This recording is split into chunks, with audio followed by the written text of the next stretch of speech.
አፕወርክ ላይ ስራ እያገኛችሁ ካልሆነ አፕወርክ እንዴት ይከፈታል? አፕወርክ እንዴት እንደሚሰራ 5 መንገዶችን እነግራችኋለሁ። ሰላም የሚኪ ሚዲያ ቤተሰቦች እንዴት ናችሁ? በዛሬ ቪዲዮ ስለ አፕወርክ ማወቅ ያለባችሁን ሁሉንም ነገር እነግራችኋለሁ ማለት ነው። እናም ይሄ ቪዲዮ ከተመቻችሁ ላይክ ማድረጋችሁ እንዳትረሱ።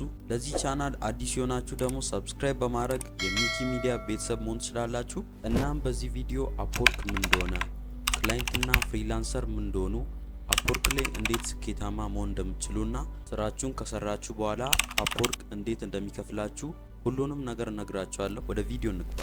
አፕወርክ ምንድነው? አፕወርክ ማለት እንደ ጽሁፍ፣ ግራፊክ ዲዛይነር፣ ዲጂታል ማርኬተር እና የመሳሰሉ ሰራተኞችን ከአሰሪዎች ጋር የሚያገናኝ ፕላትፎርም ሲሆን አፕወርክ ላይ ደግሞ ማንኛውም ሰው መሳተፍ ይችላል ማለት ነው። ለምሳሌ ዌብ ዲቨሎፕመንት፣ ቪዲዮ ኤዲቲንግ፣ ዳታ ኢንትሪ፣ ላንጉዌጅ ትራንስሌሽን፣ ቮይስ ኦቨር እና የመሳሰሉትን የምችሉ ስራ አፕወርክ ላይ በቀላሉ ማግኘት ትችላላችሁ። አፕወርክ በዓለም ውስጥ ያሉ ፍሪላንሰሮችንና ክላይንቶችን ወይም ደንበኞችን አንድ ላይ የሚያገናኝ ፕላትፎርም ነው። እናም ደንበኛና ፍሪላንሰር በማገናኘት የክፍያ ሂደትን ያመቻቻል ማለት ነው ለራሱ። አፕወርክ ላይ ከቀላል ስራዎች እስከ ከባድ ስራ አሉ። ስለዚህ ምርጫው የእናንተ ነው ማለት ነው።